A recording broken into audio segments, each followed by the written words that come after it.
When your stepdaughter tells you she's dying, the last thing you expect is to be caught in an elaborate lie.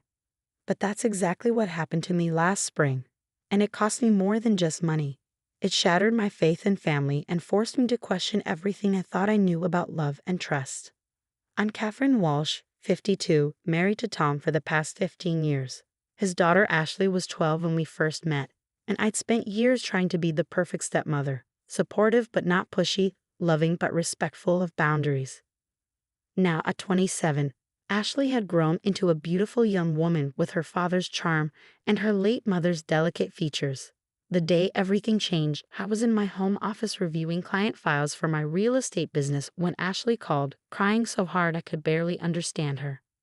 "Can you come to the hospital?" she managed between sobs. "Please don't tell Dad yet. I need you." I'd never heard her sound so vulnerable. Despite our generally good relationship, Ashley usually went to her father first with any problems. This was different. An hour later, I sat in a sterile consultation room at Northwestern Memorial Hospital, holding Ashley's trembling hands as she told me the news that would set everything in motion. "It's stage 4 pancreatic cancer," she whispered, tears streaming down her face. "They're giving me 6 months, maybe less." My world tilted on its axis. Ashley was young, healthy, had her whole life ahead of her. She'd just gotten engaged to James, her boyfriend of 2 years, and they were planning a small wedding for next year. "Oh, sweetheart," I pulled her into my arms, my own tears falling now. "We'll get other opinions, the best doctors, experimental treatments, whatever it takes." She shook her head against my shoulder. "I don't want to spend my last months in hospitals. I want to marry James. I want one perfect day before." She couldn't finish the sentence. "Of course," I said immediately. "We'll move the wedding up. Whatever you need." But I wanted to be special. Ashley looked up at me, her green eyes swimming with tears.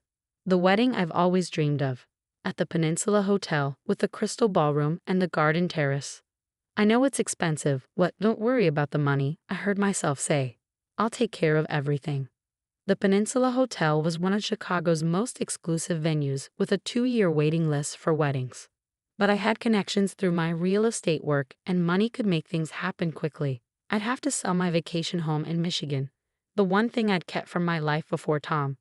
But what was a house compared to giving my dying stepdaughter her dream wedding? Looking back, I should have seen the red flags. The way Ashley insisted on keeping her diagnosis secret from everyone except James and me. How she didn't want her father involved in the wedding planning. The convenient excuse that she didn't want him to worry, to see him suffer through another loss after her mother's death from breast cancer 15 years ago. But grief and panic have a way of blinding you to things you might otherwise question. I threw myself into planning the perfect wedding, pulling every string I had to make it happen in just 6 weeks. The Peninsula's events manager was an old client who owed me a favor. The florist was a friend who agreed to work overtime. The designer boutique that had Ashley's dream dress made alterations their top priority after I explained the situation. Money flowed out of my accounts like water. The venue deposit alone was $50,000. The dress was another $15,000. Flowers, catering, music, decorations. Every time I turned around, there was another bill to pay. "Are you sure about this?" Tom asked one night as I reviewed the catering contract. "It seems like an awful lot for a wedding that's being planned so quickly." "She deserves it," I said firmly, not meeting his eyes. I hated lying to my husband, but I promised Ashley I wouldn't tell him about her diagnosis yet. And the Michigan house has been sitting empty anyway. It's time to let it go. The house sold quickly, the market was hot, and I priced it to move. The proceeds covered most of the wedding expenses, though I still had to dip into my retirement savings for the rest. Ashley threw herself into wedding planning with an enthusiasm that sometimes seemed at odds with her supposed condition. There were no visible symptoms of her illness, but I told myself that was the blessing of youth and good genes, that she was putting on a brave face. 2 weeks before the wedding, I was at Ashley and James' apartment, dropping off some samples for the table settings. They weren't home, but I had a key for emergencies. I was leaving the samples on their dining table when I knocked over Ashley's purse. As I picked up the scattered contents, a medical report fell out of a folder. My heart stopped as I read the letterhead. It was from Northwestern Memorial, dated just a few days ago. But it wasn't a cancer diagnosis. It was a pregnancy test. Positive. 12 weeks along. My hands shook as I read further. No mention of cancer. No terminal diagnosis. Just a routine prenatal checkup report showing a healthy mother and a healthy baby. The front door opened before I could process what I was seeing. Ashley walked in, stopped dead when she saw me holding the report. "I can explain," she said quickly, but her face told me everything I needed to know. There was no cancer. There never had been. I sank into a chair, the report crumpling in my grip. "Why?" was all I could manage to say. Ashley's face crumpled, but I couldn't tell if the tears were genuine or just another performance. "James's parents are super religious," she said, her voice small. "They would never accept a pregnant bride. We needed the wedding to happen quickly, before I started showing. And we couldn't afford the kind of wedding they'd expect from their only son." The room spun as the magnitude of her deception hit me. I'd sold my beloved lake house, the last connection to my late parents, the place where I'd spent every summer of my childhood. I drained my retirement account, all for a lie. "Does James know?" I asked, though I already knew the answer. He had to be part of it. No one could fake that level of concerned devotion I'd seen from him these past weeks. Ashley nodded, unable to meet my eyes. "It was his idea to say it was cancer. He knew about your lake house, knew you'd do anything if he thought I was dying." The calculation in those words made me physically ill. They targeted my deepest fears, my love for my stepdaughter, my memories of her mother's death, all to fund their perfect wedding. But the worst was yet to come, because what Ashley said next would reveal an even darker side to their deception, one that would shake our family to its very core. "You don't understand," Ashley said, her voice taking on a desperate edge. "James isn't just worried about his parents finding out about the baby. He needs this wedding to happen now because of the inheritance." I stared at her, still clutching the medical report. "What inheritance?" "His grandfather's trust fund. James stands to inherit $5 million. But there's a catch. He has to be married in a socially appropriate manner before he turns 30. That means a big wedding, at a prestigious venue, with all the right people attending. If he doesn't meet the requirements, the money goes to his cousin instead." The pieces started falling into place. "And when does he turn 30? "Next month," Ashley whispered, "right after the wedding." My mind raced back through everything I knew about James. The prestigious law firm job he just left to start his own practice. The expensive clothes and watches he somehow afforded on a starter lawyer's salary. The way he'd encourage Ashley to dream bigger for the wedding, knowing I would pay for it all. "So this was never about the baby," I said slowly. "You used my love for you, made me think you were dying. Also, James could get his hands on his trust fund." Ashley's face hardened slightly. "We're going to pay you back with interest. As soon as James gets the inheritance. Do you hear yourself?" I cut her off. "You faked having cancer, Ashley. Cancer. Do you have any idea how many families would give everything they have for their loved ones to not have that diagnosis? How many people are actually fighting for their lives right now?" She had the grace to look ashamed, but only briefly. "What's done is done. The wedding's in 2 weeks. Everything's paid for. You can't back out now.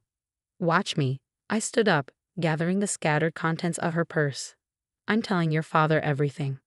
If you do that," Ashley's voice turned cold, "I'll tell him about the affair." I froze. "What affair?" "The one you're having with Michael Bennett, Dad's best friend. I saw you having lunch with him last month at the Four Seasons. Very cozy." I almost laughed. "Michael Bennett is my real estate attorney. We were discussing the sale of my lake house. The one I sold to pay for your fake dream wedding. I have the billing records to prove it." "But Dad doesn't know that," Ashley countered. "And Michael's wife just left him. How do you think it would look? The secret meetings, the large bank transfers, the emotional distraction you've been showing lately." I sat back down, suddenly understanding the full scope of her manipulation. She'd planned this, created a backup story to keep me quiet if I ever discovered the truth. "When did you become this person?" I asked quietly. "What happened to the sweet girl who used to help me bake cookies for the homeless shelter? Who cried when she found injured birds in the garden?" Something flickered in her eyes. Regret, maybe, or just annoyance at being confronted with who she used to be. But before she could respond, we heard keys in the door again. James was home. He took in the scene, me with the medical report, Ashley's defensive posture, and his handsome face went blank. Not surprised, not angry. Just calculated. I see we're having a family discussion, he said smoothly, setting down his briefcase. Perhaps we should all talk this through calmly. There's nothing to discuss, I said, standing up again. The wedding's off. I'm calling the vendors tomorrow. James's smile didn't waver. That would be unwise, Catherine. You see, Ashley isn't the only one who's been watching and gathering information. He walked to his briefcase, pulled out a folder. Your real estate license is up for renewal next month. It would be a shame if the board received evidence of certain irregularities in your recent transactions. What irregularities? The lake house sale, for instance, sold well below market value, with some very creative accounting to avoid certain taxes. I'm sure there's a reasonable explanation, but investigations can be so time-consuming and damaging to one's reputation. My blood ran cold. He'd been planning this too, documenting everything I'd done to quickly sell my house and fund their wedding. Actions that, taken out of context and twisted the right way, could indeed look suspicious. You're blackmailing me, I said flatly. We prefer to think of it as protecting everyone's interests, James replied. The wedding happens as planned. 2 weeks later, I receive my inheritance. We then buy you a new lake house. Larger, better location. Everyone wins. I looked between them, my stepdaughter and her fiancé, both watching me with a mixture of threat and false sympathy. In that moment, I saw them clearly for the first time. They were perfect for each other, but not in the way I'd originally thought.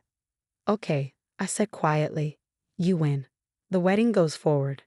They both relaxed slightly, James's smile turning triumphant. I knew you'd see reason.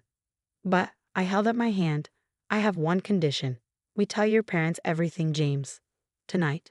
All of it, the baby, the trust fund requirements, everything. If they still want this wedding to happen, fine. But no more lies.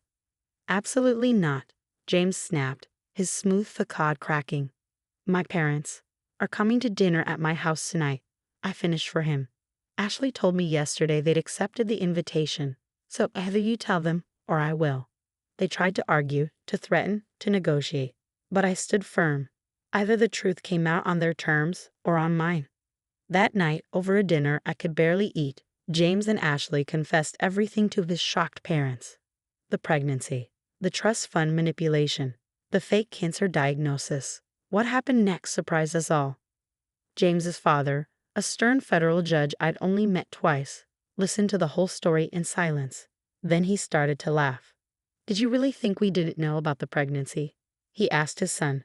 Your mother volunteers at that hospital. She saw Ashley's name on the patient list weeks ago. James went pale.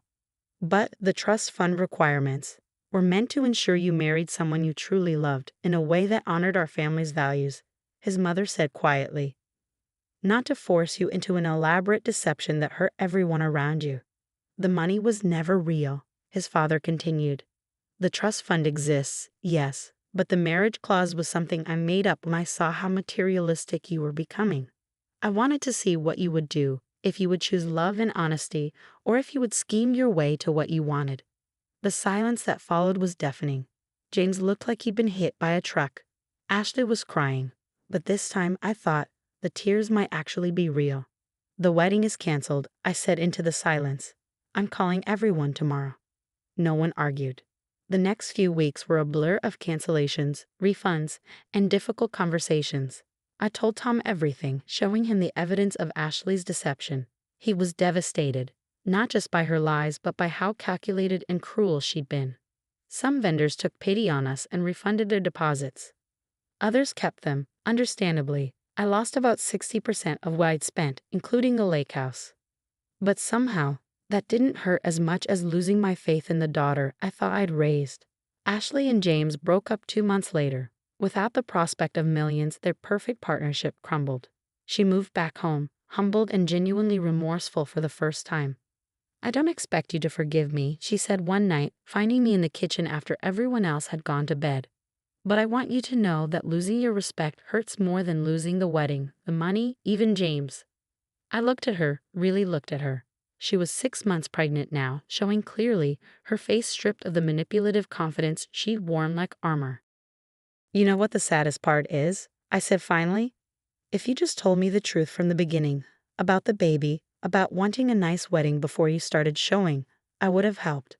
Not with selling my house, maybe, but I would have found a way, because that's what family does. I know that now, she whispered. I got caught up in James's dreams, his plans. I forgot who I was, who you raised me to be. Slowly, carefully, we began to rebuild. Ashley had her baby, a girl she named Catherine after me. It was a peace offering, a promise to do better, to be better. I never did get the lake house back, but last summer, Ashley found a small cottage for rent on the same lake, just a few miles from my old place.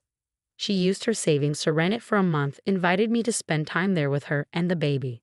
It's not the same, I know, she said as we sat on the deck, watching the sunset over the water. But maybe we can make new memories here. Better ones, built on truth this time. I looked at my granddaughter, sleeping peacefully in her carrier, and felt something heal inside me. Not everything, some broken trust can never be fully repaired, but enough to move forward, to find a new kind of relationship with my stepdaughter. People often ask me if I regret not exposing Ashley and James more publicly, not making them face bigger consequences for their deception. But the truth is, they are facing consequences. James lost not just his inheritance but his family's respect. Ashley lost her dream wedding, her perfect fiancé, and had to rebuild her life as a single mother. And me? I lost a house but gained wisdom. I learned that sometimes the people we love most can hurt us deepest, but that doesn't mean we stop loving them. We just love them differently, more carefully, with clearer eyes and stronger boundaries. Last week, I received a letter from James's mother. Inside was a check for half of what I'd spent on the wedding. "This doesn't make it right," she wrote, "but it's a start. Thank you for having the courage to tell us the truth. You saved not just your family, but ours too." I haven't decided if I'll cash the check yet.